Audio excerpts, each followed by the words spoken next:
सम्मानित मुल्क के मालिकों, मैं बौद्ध भिक्षु सुमित रतन, साकेत मुक्ति आंदोलन उत्तर प्रदेश भारत। जैसा कि आप सभी लोग जानते हैं, जब से विरासत की लड़ाई भारत में शुरू हुई, पूरे देश भारत के बौद्ध अंबेडकरवादी सामाजिक लोग अपने हकों की रक्षा के लिए आगे आए और उन्होंने धरना प्रदर्शन के माध्यम से, भूख हड़ताल के माध्यम से, ज्ञापन देने के माध्यम से संघर्ष किया। हम लोग इतना ही नहीं रुके, हम लोग भारतीय संविधान का जो तीसरा स्तंभ है न्यायपालिका, उसके तहत हम लोग हाई कोर्ट गए। हाई कोर्ट में हमें डिसमिस कर दिया गया, खारिज कर दिया गया। आज की वो तिथि है, आज सुप्रीम कोर्ट में दो याचिकाएं हमारी सुनवाई पर लगी थी। Doctor Ambedkar Bodhikunj foundation Munger Bihar, the Buddhist society of India Maharashtra Bihar, ये सारी याचिकाएं आज सुनवाई पर लगी थी।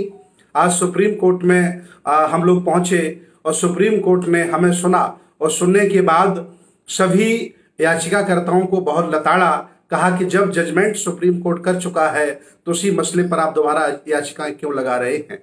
और उन्होंने प्रधानमंत्री को कोटेड करते हुए कहा कि प्रधानमंत्री कहते रहते हैं कि देश भारत को कमजोर करने के लिए, राम मंदिर ना बनने के लिए जिस तरह से विदेशी फंडिंग हो रही है, मुझे आशा ही नहीं बल्कि पूरा विश्वास है कि ये लोग भी विदेशी फंडिंग जुटा रहे हैं, इसलिए बार बार याचिकाएं कर रहे हैं।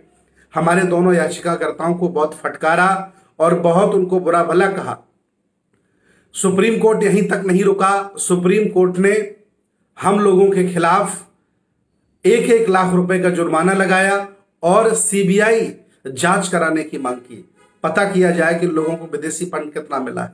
विचार करिए भारत के लोगों, भारत के समतावादी, मानवतावादी, बुद्धवादी, अंबेडकरवादी विचार करिए कि भारतीय संविधान का तीसरा स्तंभ होता है न्यायपालिका, और न्यायपालिका एविडेंस नहीं देख रहा है, अवशेष नहीं देख रहा है, कार्बन रेटिंग नहीं करा रहा है, हिस्ट्री का कोई ज्ञान नहीं, उसे साहित्य नहीं पढ़ रहा है और मनमाने तरीके से हम लोगों के हकों को, हमारे अधिकारों को, हमारे मान सम्मान को कुचल रहा है। मुझे अब हाई कोर्ट पर, सुप्रीम कोर्ट पर विश्वास नहीं रहा है।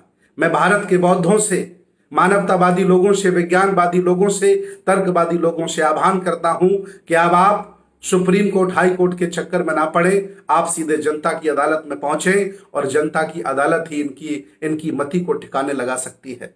हम सब लोग आहत हैं, बहुत दुखी हैं कि आज सुप्रीम कोर्ट ने हम बौद्धों की कोई नहीं सुनी, एक भी नहीं मानी। हम लोग बहुत आहत हैं। अब हम लोग निराश नहीं होंगे, हम लोग हिम्मत नहीं खोएंगे, हम लोग अपनी आशा नहीं खोएंगे। हम संविधान के दायरे में इसका विरोध करते रहेंगे। जब भी कभी इतिहास लिखा जाएगा, हम लोगों का नाम कायरों में नहीं, हम लोगों का बहादुरों में लिखा जाएगा। इस आंदोलन में जितने भी लोग सामाजिक, राजनीतिक, धार्मिक, आर्थिक लोग इस आंदोलन का साथ दे रहे हैं, मैं सभी लोगों के प्रति बहुत बहुत मंगल कामनाएं प्रेषित करता हूं। बहुत बहुत शुक्रगुजार हूं कि आप लोग हमारे आह्वान पर हमारे साथ लगे रहते हैं। आज बहुत बुरी खबर है कि आज सुप्रीम कोर्ट ने जुर्माना लगाया है कि आपकी हिम्मत कैसे पड़ी, आप सुप्रीम कोर्ट राम मंदिर के खिलाफ चले आए। इससे बुरा दिन कुछ नहीं हो सकता है। ये लोकतंत्र की हत्या है, ये लोकतंत्र की हत्या है, तानाशाही है। देश तानाशाही और लोकतंत्र की खिलाफत के साथ आगे बढ़ रहा है। मुझे बहुत दुख है, लेकिन हम हिम्मत नहीं हारेंगे और हम अपने अधिकारों के लिए, अपनी विरासत के लिए संघर्ष करते रहेंगे और देश भारत के हक वंचित लोगों को जगाते रहेंगे। बहुत बहुत मंगल कामनाएं। नमो बुद्धाय। जय भीम, जय संविधान, जय श्रमण।